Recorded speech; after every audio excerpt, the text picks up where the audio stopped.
Buenas noches, mi nombre es María Castillo. Yo voy a hablar sobre el derecho internacional público. Se define como una rama del derecho público exterior que estudia y regula el comportamiento de los estados y otros sujetos internacionales.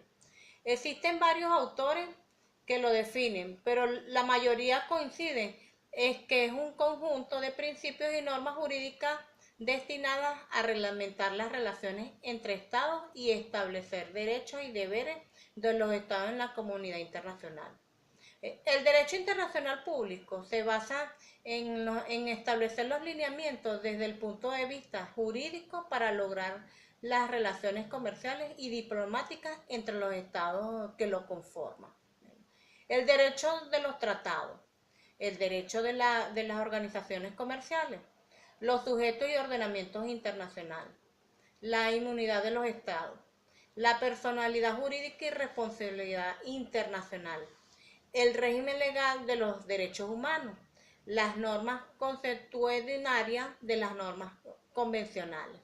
Bueno, las diferencias entre los derechos internos, el derecho internacional público y el derecho internacional privado en cuanto al ámbito que la aplicación o ámbito territorial. Bueno, el derecho internacional público regula el comportamiento o las relaciones entre los diferentes estados de ordenamiento jurídico de la comunidad internacional. Bueno, el derecho internacional privado, no hay un único ordenamiento. Al haber pluralidad, las respuestas de los casos no tengan universalidad. Bueno, en cuanto a la materia de lo regulado, el derecho internacional público regula las relaciones entre las sujetas como los estados de organización internacional, la soberanía de los grupos irregulares del individuo. Bueno, el derecho internacional privado, en cuanto a la materia de lo regulado, regula las relaciones entre los particulares o entre los particulares y el Estado. En cuanto al derecho destinado de las normas, el derecho internacional público lo destina, son principalmente los estados y un área muy limitada de los individuos como sujetos atípicos.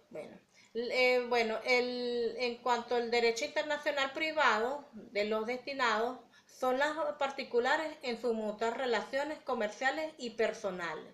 Bueno, los elementos de las características de los derechos internacional público. Como sistema jurídico, cada sistema jurídico internacional tiene delimitaciones en el ámbito para las fronteras y los espacios de los limítrofes. Estas limitaciones están absolutas, de manera también presentan como argumentos destinados a reformar la teoría filosófica escrita en las relaciones con la teoría política de los estados. El contenido axiológico y el contenido material. Bueno, el contenido formal es un sistema autónomo cuyas normas se establecen a través de los procedimientos y las creaciones jurídicas.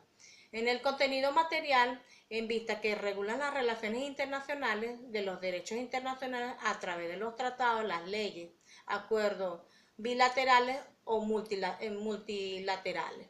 La teoría de los acuerdos en lo que lo fundamenta el derecho internacional público, la teoría dualista sostiene que hay existencia de las órdenes jurídicas distintas, es decir, que el orden jurídico internacional y el orden jurídico interno. Para los sostenedores de esta posición existen dos ordenamientos jurídicos totalmente independientes, ya que el derecho internacional y el interno tienen fuentes diferentes y tratan de regular distintas realidades. Bueno, la teoría monista, el derecho internacional y el derecho internacional conforman un sistema único, por lo que lo definen la unidad esencial de los ordenamientos jurídicos y la teoría que lo divide. La monista radical o opuesta de las teorías dualistas. El monismo moderado reconoce la posibilidad de los conflictos en los derechos internacionales y el derecho interno. Los conflictos no tienen carácter definido. Las escuelas positivistas se agrupan, todas las sostienen. El derecho internacional proviene de los tratados y las convenciones. Bueno, las escuelas teológicas fundamentan los derechos internacionales en las ideas religiosas y subordinadas en los derechos de los conceptos moral y religioso. Bueno, la fuente del derecho internacional público se define como los actos y hechos pasados de los que se derivan las creaciones, modificaciones y extinción de las ramas jurídicas. En el acuerdo de la voluntad y se dividen de dos formas. La primera, la forma expresa, como en el caso de los tratados internacionales. La segunda, la forma tácita. Se encuentran de la presencia de las costumbres. La concepción objetiva se apoya esencialmente sobre las distinciones entre las fuentes creadores, son las verdaderas fuentes del derecho. Las fuentes formales son los tratados y las costumbres que nos crean derechos, sino que son de modo de contactación.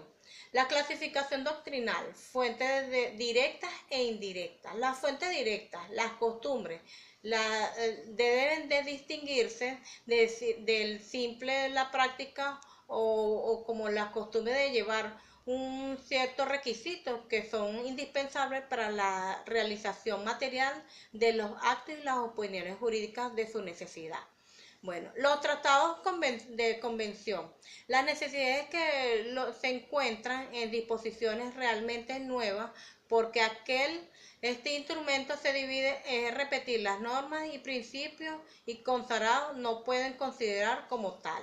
Bueno, los tratados tradicionalmente han ido considerando de dos tipos. Los tratados contractados son aquellos que completan el interés inmediato de los estados contratados que los fronterizan. Los tratados de leyes son accesibles a todos los estados y en cuanto por el contenido nuevo que poseen pueden considerarse como fundamento del derecho. La fuente indirecta.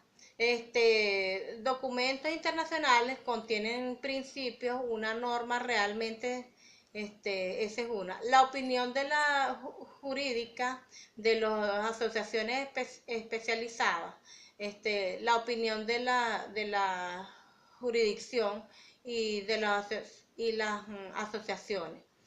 Los principios generales del derecho, la jurisprudencia internacional. Bueno, el artículo 38 de los estatutos de la Corte Internacional Judicial estipula que la Corte y las fines de definir las controversias sostenidas en consideración aplicar la fuente del derecho internacional público, a saber, bueno, las consecuencias internacionales sean general, particular, que establecen reglas expresamente reconocidas por los estados litigantes. Las costumbres internacionales como prueba de la práctica generalmente aceptada como derecho. Los principios generales de los derechos reconocidos por las naciones civilizadas. Bueno, espero que les haya gustado mi exposición. Muchas gracias.